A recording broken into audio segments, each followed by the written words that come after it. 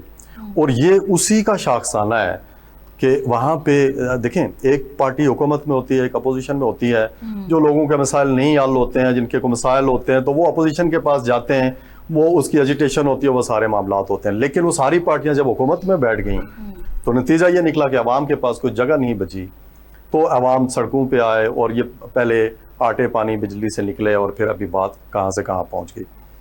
دوسری بات جو ہے وہ جو حقوق کی یہ بات کرتے ہیں, بالکل اس میں کوئی شک نہیں ہے کہ جو لوگ نکلتے ہیں یا نکلے ہیں وہ حقوق کے لیے نکلے, اور حقوق مانگنا عوام کا حق ہے اور اس کے خلاف مظاہرہ کرنا یا واٹ ایور جو بھی ہے وہ ان کا جمہوری حق ہے. لیکن حقوق کی آڑ میں اگر کوئی پاکستان مخالف سرگرمی ہو تو پھر کشمیری کم از کم, ہم اکثر یہ کہتے ہیں کہ کشمیری کسی بھی پاکستانی سے بڑھ کے پاکستانی ہے. تو جہاں پاکستان کے اوپر بات آئے, پاکستانیت کے اوپر بات آئے, تو وہ پھر حقوق بہت پیچھے رہ جاتے ہیں, پاکستان پہلے ہے.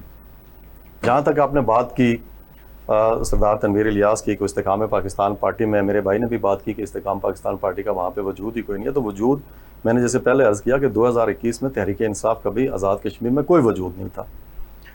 جب سردار تنویر الیاس نے وہ پارٹی چھوڑی، چلیں اس پہ بھی میں بعد میں آؤں گا کہ وہ کہتے ہیں جی کہ سردار تنویر الیاس نے عمران خان کو چھوڑا یا عمران خان نے سردار تنویر الیاس کو چھوڑا، یہ ایک الگ ڈیبیٹ ہے، چلے میں اس میں جانا نہیں چاہتا. لیکن اس کے بعد تحریک انصاف کے حصے بکھرے ہو گئے آزاد کشمیر میں. اور اس وقت میں آپ کو آنیسٹلی یہ بات بتاؤں کہ تحریک انصاف کسی ایک سیٹ پر بھی الیکشن جیتنے کی پوزیشن میں نہیں ہے. یہ بات تحریک انصاف کو بڑے اچھے طریقے سے پتہ تھی. درمیان میں ان کے جو تحریک انصاف کے حق میں ہائی کورٹ سے فیصلہ آیا کہ ان کے رجسٹریشن کے حوالے سے، تو ان سب نے پھر فوراً الیکشن کنٹیسٹ کرنا شروع کر دیا. انہوں نے کہا جی کہ 12 سیٹیں بھی جائز ہیں اور ہم الیکشن بھی لڑیں گے. انہوں نے کینڈیڈیٹس کا بھی اناؤنس کر دیا تھا، ٹکٹس کا بھی فائنل کر دیا تھا. پھر وہ سپریم کورٹ میں چکے تھی بات، تو وہاں سے پھر وہ ہائی کورٹ کا فیصلہ جو ہے وہ ڈس آن ہو گیا. تو اس کے بعد پھر انہوں نے الیکشن کا بائیکاٹ کر دیا. جہاں تک بات سردار تنویر الیاس کی ہے، تو سردار تنویر الیاس جب تحریک انصاف کے بعد جب پاکستان پیپلز پارٹی میں گئے، جو ہائیبرڈ نظام جس کی میں نے بات کی وہ آزاد کشمیر میں نافذ تھا، تو سردار تنویر الیاس کا یہ موقف تھا کہ آزاد کشمیر میں کوئی ایک جماعت حکومت میں ہو اور کوئی ایک اپوزیشن میں ہو، تاکہ کوئی متناسب سسٹم آزاد کشمیر میں راج کیا جا سکے. پھر انہوں نے پاکستان پیپلز پارٹی اس وقت 13 نشستوں پہ تھی. 13 نشستوں سے جب سردار تنویر الیاس پاکستان پیپلز پارٹی میں شامل ہوئے تو 13 سے 27 پہ گئی اور پھر 29 پہ جا کے آزاد کشمیر میں ایک مضبوط پیپلز پارٹی کی حکومت بنا دی. اور اس میں آپ اگر یہ پچھلے 6 ماہ جو پاکستان پیپلز پارٹی کی حکومت تھی اس میں دیکھیں تو ایٹ لیسٹ آزاد کشمیر میں ایک وہ جو جمود تھا، جو سیاسی نظام سے لوگ دل برداشتہ ہو گئے تھے، وہ واپس بحال ہونا شروع ہوا. آزاد کشمیر میں سیاسی سرگرمیاں دوبارہ شروع ہو گئیں. لیکن بدقسمتی سے پاکستان پیپلز پارٹی نے سردار تنویر الیاس کے ساتھ میں سمجھتا ہوں کہ دھوکہ کیا کہ ایک پارٹی کو 13 نشستوں سے اٹھایا، 29 نشستوں پہ لے کے گئے، مضبوط حکومت بنا کے دی اور خود انہوں نے کچھ نہیں لیا. ایک وزیر اعظم بنایا پاکستان پیپلز پارٹی کا اور پھر ڈیلیور کر کے دکھایا. لیکن جب ٹکٹوں کی بات آئی تو سردار تنویر الیاس کے ساتھ بہت سارے معاملات پہ پاکستان پیپلز پارٹی لے دے کر رہی تھی، جس کے اوپر سردار تنویر الیاس کے اختلافات ہوئے پیپلز پارٹی کے ساتھ.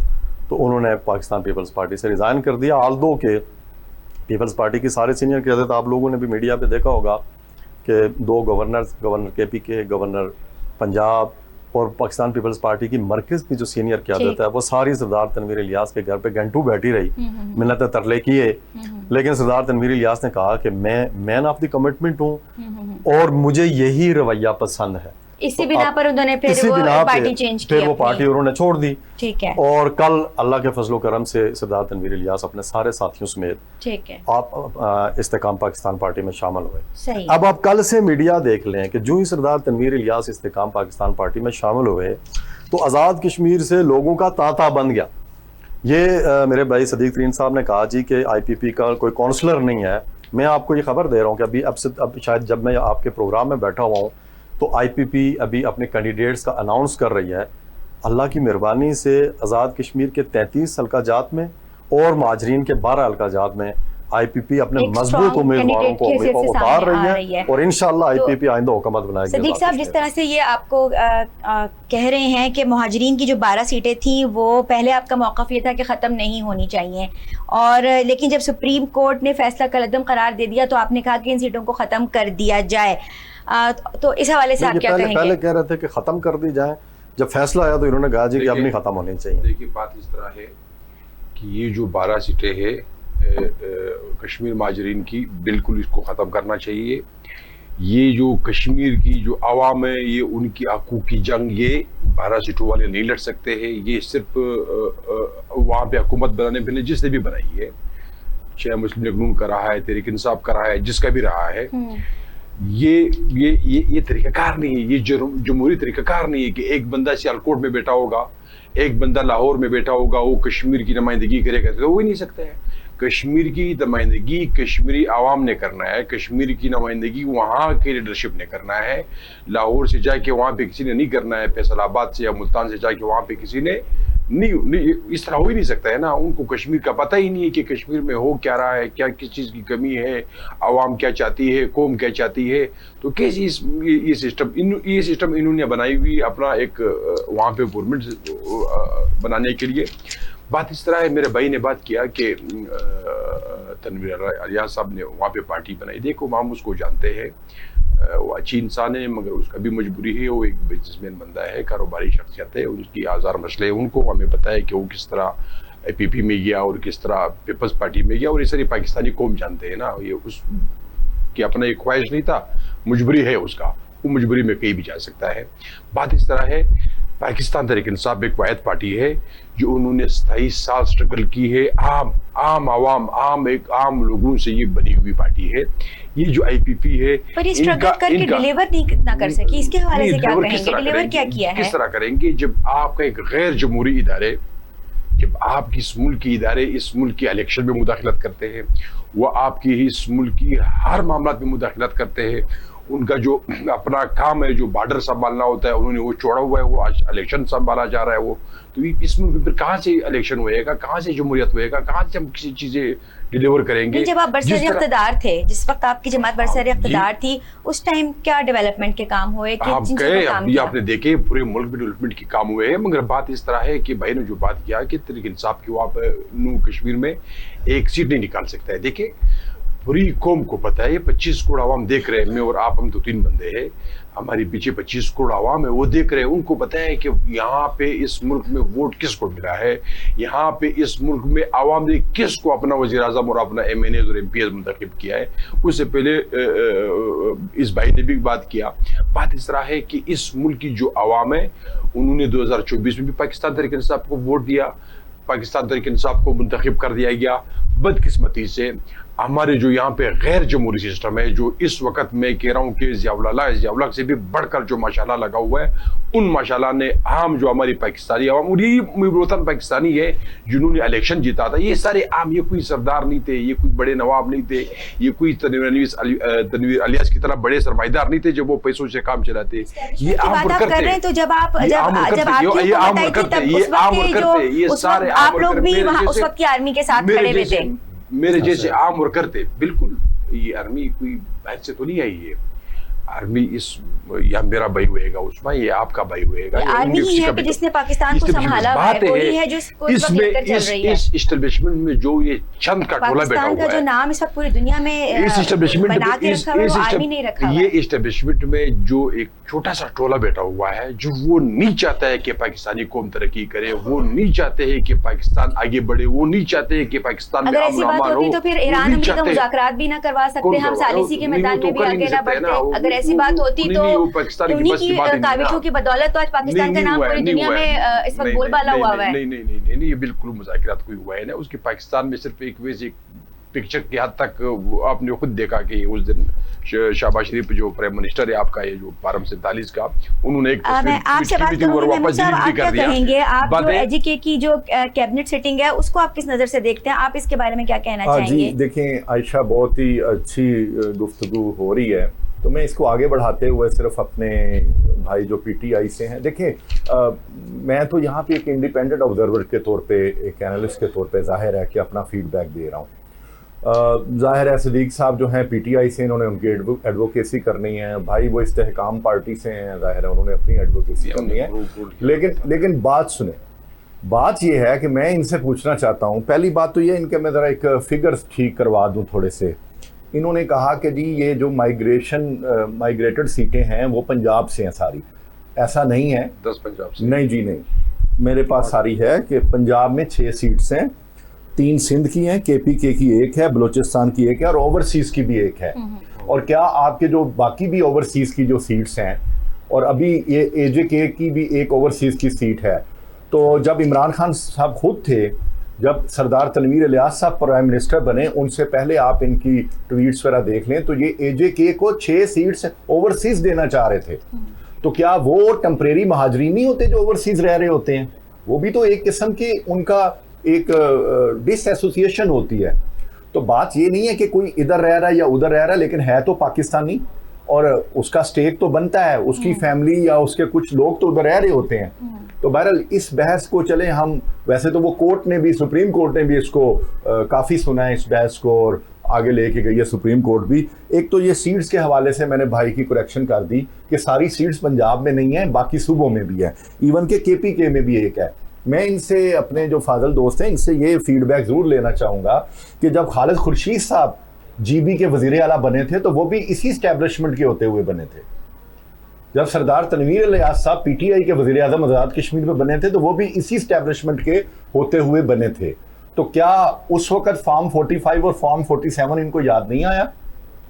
ایک اور بات بھی بتاتا چلوں, 2018 کے الیکشن جب تھے تو جس دن الیکشن کنڈکٹ ہونا تھا اس سے 2 دن پہلے آپ مجھے بتائیں کہ حنیف عباسی صاحب جب گرفتار ہوئے ہیں اس سے 2 دن پہلے وہ گرفتار ہوتے ہیں کچہری سے, اور حالانکہ ان کی جو پیشی ہے وہ آگے جاتی ہوئی نظر آ رہی تھی کہ ٹھیک ہے جج صاحب آگے کر دیں گے. سعد رفیق صاحب 1 ہفتہ پہلے.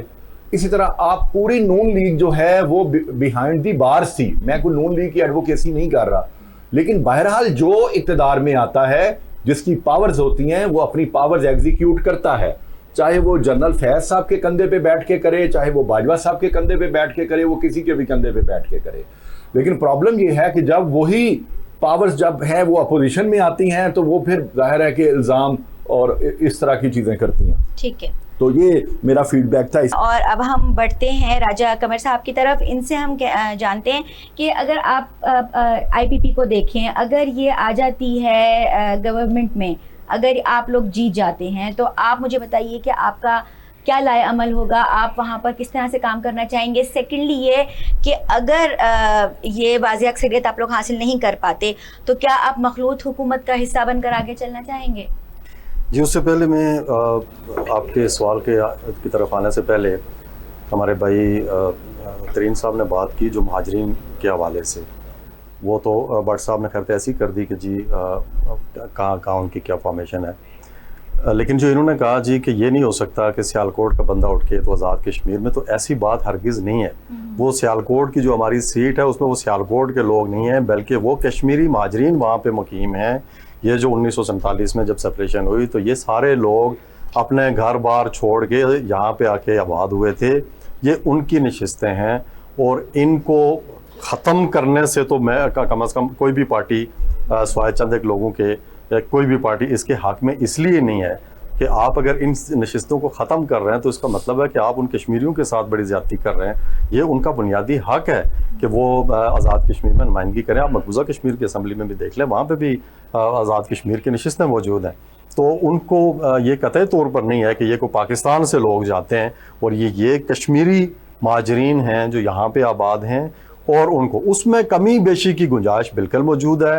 اس میں طریقہ انتخاب کے اوپر بھی بات چیت ہو سکتی ہے, اس میں یہ ساری چیزیں ہو سکتی ہیں, لیکن ان کو قطعی طور پر ختم کر دینے والی بات یہ بالکل درست نہیں ہے. جہاں تک آپ نے بات کی کہ آئی پی پی آئے گی تو وہ کیا کرے گی, تو میں اگر صرف ایک مثال سے آپ کو بتاؤں کہ جب چونکہ اب آئی پی پی کی جو سربراہی ہے وہ سردار تنویر الیاس کے پاس ہے, تو سردار تنویر الیاس کو آزاد کشمیر میں جو 1 سال کا مختصر اقتدار ملا, اس 1 سال کے اقتدار میں اگر آپ ان کے کارہائے نمایاں دیکھیں تو آپ کو ایک واضح چینج نظر آئے گا. موسٹلی یہ ہوتا ہے کہ جو پارٹی وفاق کا حصہ ہوتی ہے نا وہی پھر وہاں پر حکومت سازی کرتی ہے.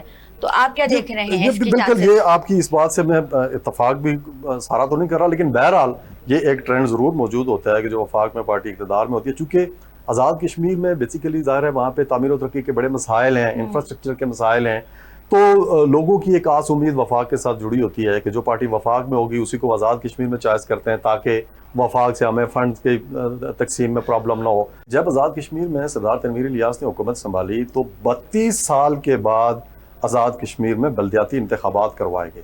کتنے؟ 32 سال کے بعد. تو 32 سال سے جو کام کوئی وزیر اعظم نہیں کر سکا, کوئی حکمران نہیں کر سکا, وہ آ کے 1 سال میں سردار تنویر الیاس نے کر کے دکھایا. اور پھر اس میں خالی بلدیاتی انتخابات نہیں تھے, بلدیاتی انتخابات کے بعد جو سردار تنویر الیاس کا ویژن تھا وہ اقتدار کو حقیقی معنوں میں وہ نچلی سطح پہ منتقل کرنا چاہتے تھے, وارڈ لیول کے اوپر. اس وقت آزاد کشمیر میں وہاں پہ لوکل باڈیز کی اسمبلیاں موجود ہیں اللہ کے فضل و کرم سے, لیکن بدقسمتی یہ ہوئی کہ تنویر الیاس کی حکومت چلی گئی اور اس کے بعد بلدیاتی نمائندگان کو